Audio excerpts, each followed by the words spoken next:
राजस्थान में श्री गंगानगर, यहाँ एक छोटी बच्ची दोपहर के समय स्कूल से घर वापस आ रही थी, हंसते हुए खेलते हुए मौज मस्ती में।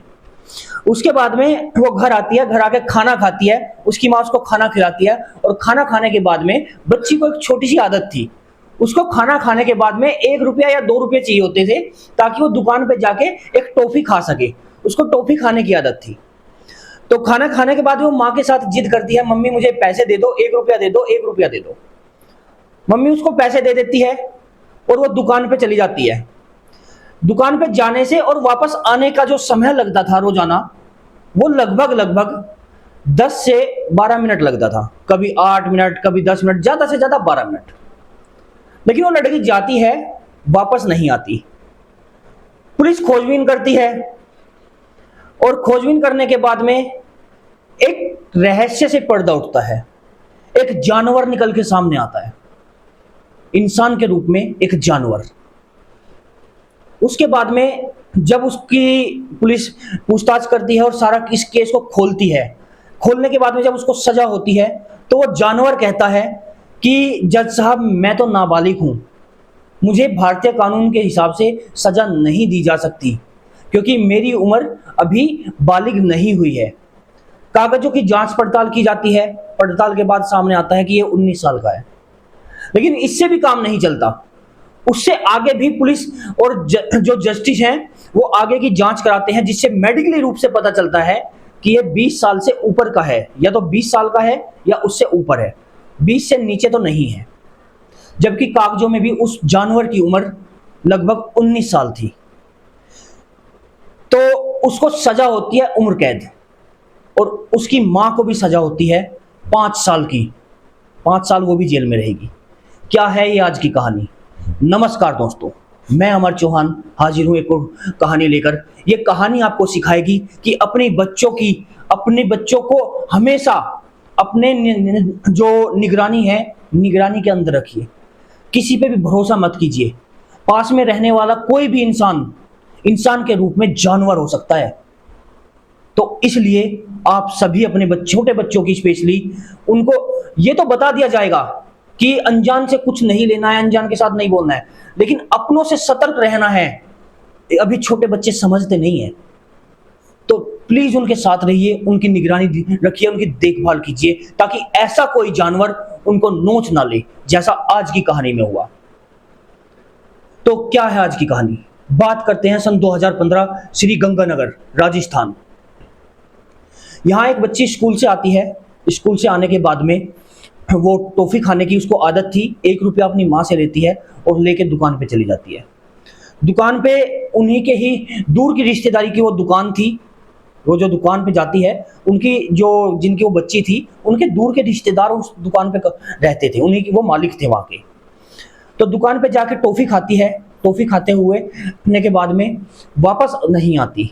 जब वापस नहीं आती, 10 मिनट हो जाते हैं, 12 मिनट हो जाते हैं, तो माँ कहती है कि बच्ची नहीं आई। पिता से कहती है बच्ची नहीं आई है। मैं लड़की का नाम नहीं बता रहा हूँ, बच्ची कह रहा हूँ। गुड़िया कह लो, छोटी बच्ची कह लो, एक ही बात है, क्योंकि गुड़िया भी छोटी बच्ची को ही कहा जाता है। तो वो बच्ची वापस नहीं आई तो माँ कहती है कि बच्ची वापस नहीं आई, प्लीज आप थोड़ा देखो। तो वो कहते हैं कि कोई बात नहीं, 2-4 मिनट 10 मिनट और रुक जाओ, हो सकता है कि किसी के साथ खेलने लग गई हो, आ जाएगी। लेकिन जैसे ही 20 मिनट बीत जाते हैं तो माँ के दिल में चिंता होने लगती है और वो कहती है कि आप एक बार देखने जाओ, मेरी संतुष्टि के लिए देखने जाओ। तो उसके साथ में उस माँ और पिता दोनों ही ढूंढने के लिए निकल पहुंचते हैं दुकान पर। दुकान वाला जो उनका रिश्तेदार है वो कहता है कि हाँ, बच्ची तो मेरे यहाँ आई थी लेकिन वो टॉफी लेके चली गई। अब जितने भी आस पड़ोस में छोटे बच्चे थे जिनके साथ वो खेलती थी, सबसे पूछताछ की जाती है। पूछताछ करते हुए काफी समय बीत जाता है। तब सभी 1-2 घंटे 3 घंटे के बाद में तब सभी एडवाइस करते हैं माँ बाप को कि पुलिस को इन्फॉर्म करो। पुलिस को इन्फॉर्म करते हैं। पुलिस को इन्फॉर्म करते ही पुलिस भी आ जाती है और एफआईआर तुरंत के तुरंत दर्ज करके और तुरंत खोजना शुरू करती है। सबसे पहले पुलिस जाती है उस दुकानदार के पास। तो दुकानदार कहता है कि देखो, मुझे इन्होंने बताया, मैं इन दुकान का शटर बंद करके तब से ही इन्हीं के साथ मिलकर बच्ची को ढूंढ रहा हूँ, मुझे नहीं पता कहाँ है। और वो मिल ढूंढ भी रहा था, उनके साथ मिलकर दुकान उसने बंद कर दी थी। तो उसके बाद में पुलिस इधर उधर ढूंढती है, आस पड़ोस में सब जगह देखती है, कहीं पता नहीं चलता। गांव में अक्सर सीसीटीवी कैमरे ज्यादा नहीं होते, लेकिन फिर भी उस रोड से पे एक घर था जिसमें सीसीटीवी कैमरा लगा हुआ था। उसको भी खंगाला जाता है तो पता चलता है कि बच्ची जाते हुए तो दिख रही है, लेकिन वापस आते हुए नहीं दिख रही है। तो पुलिस इस एरिया में चारों तरफ ढूंढने लगती है, और माँ बाप और आस पड़ोसी मिलकर भी ढूंढने लगते हैं चारों तरफ, लेकिन बच्ची कहीं नहीं मिलती। इसी बीच जो ये दुकानदार है, ये कहता है, ये दुकानदार ज्यादा कोई नहीं, 20 साल का एक लड़का है। तो ये कहता है कि इंस्पेक्टर को कि इंस्पेक्टर साहब देखिए, यहाँ पास में एक साधु बाबा रहते हैं जो खेत के पास में रहते हैं, जंगल के पास में। तो आप, हो सकता है कि उन्होंने ऐसा काम किया हो, क्योंकि अक्सर साधु बाबा बच्चे, छोटे बच्चों को किडनैप कर लेते हैं। उसकी बहुत सारी अलग अलग वजह है। जो फ्रॉड बाबा हैं, जो फ्रॉड गिरदी का काम करते हैं, वो लोग अक्सर ये काम कर लेते हैं। तो पुलिस पूछती है कि कहाँ पे बैठता है। वो पुलिस के साथ चल के ठिकाना दिखाता है, वहां साधु नहीं मिलता। जो साधु बाबा थे वो वहां नहीं मिलते।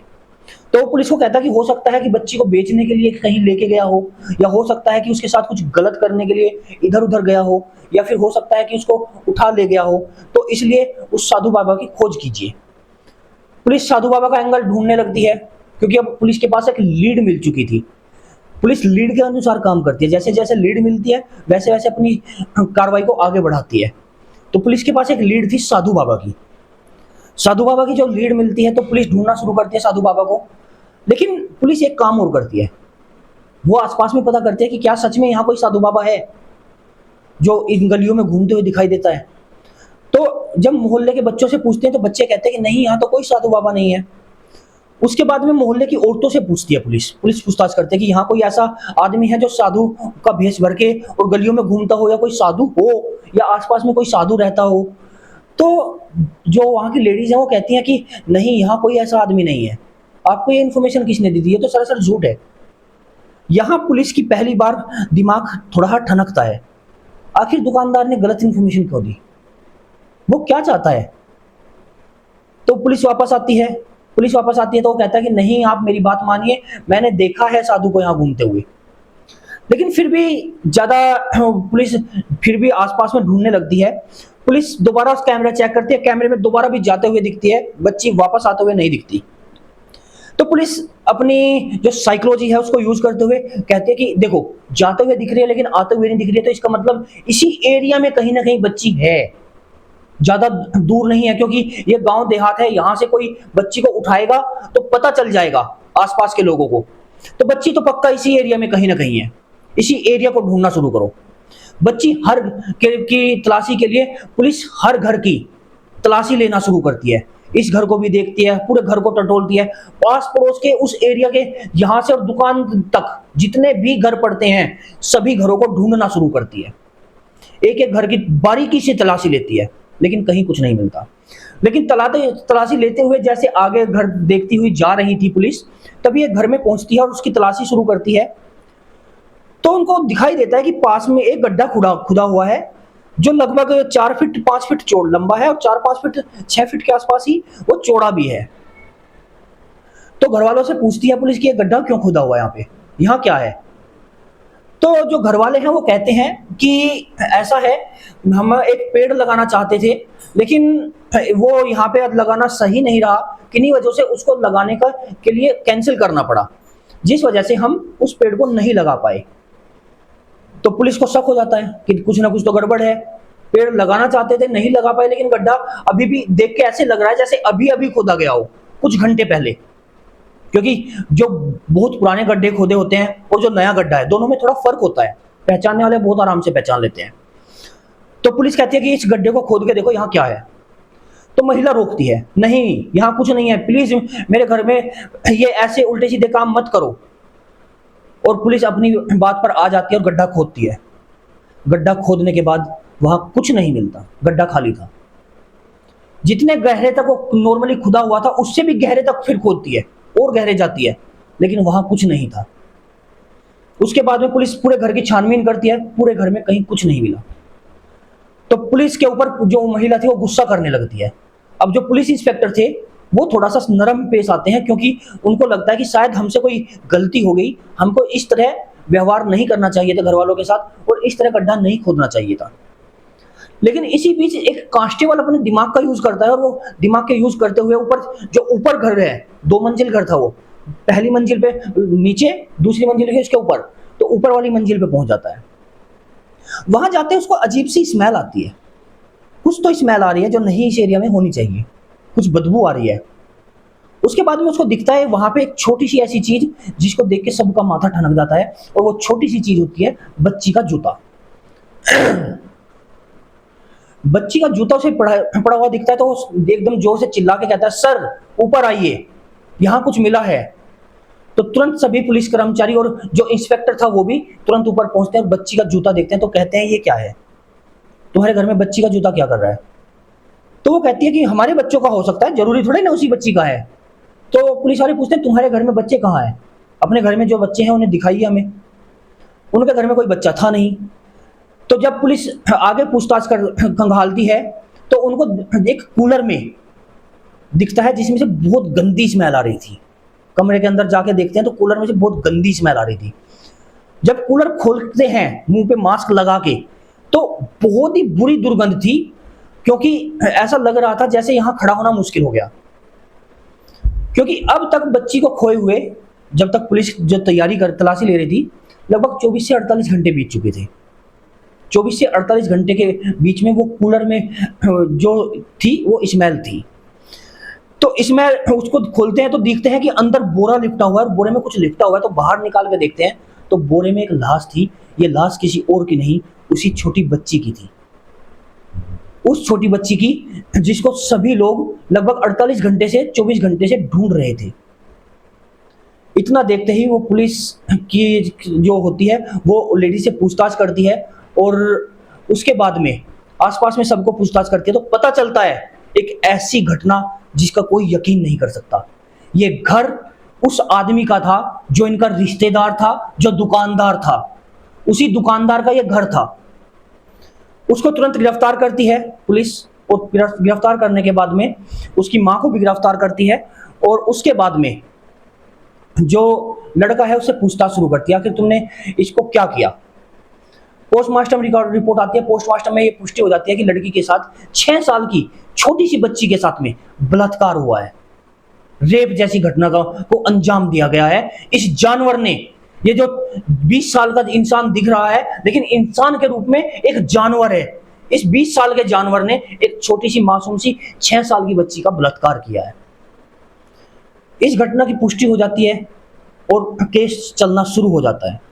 केस चलते हुए लगभग कुछ साल बीतते हैं। 2024 दिसंबर का समय आता है। दोस्तों, बच्ची जो गायब हुई थी, जिसको मारा था इन लोगों ने, रेप के बाद में मर्डर किया था, उस बच्ची को का दिसंबर के महीने में ही 2015 में मर्डर हुआ था। 2025 का समय आता है और जज साहब इसको सजा सुनाने लगते हैं।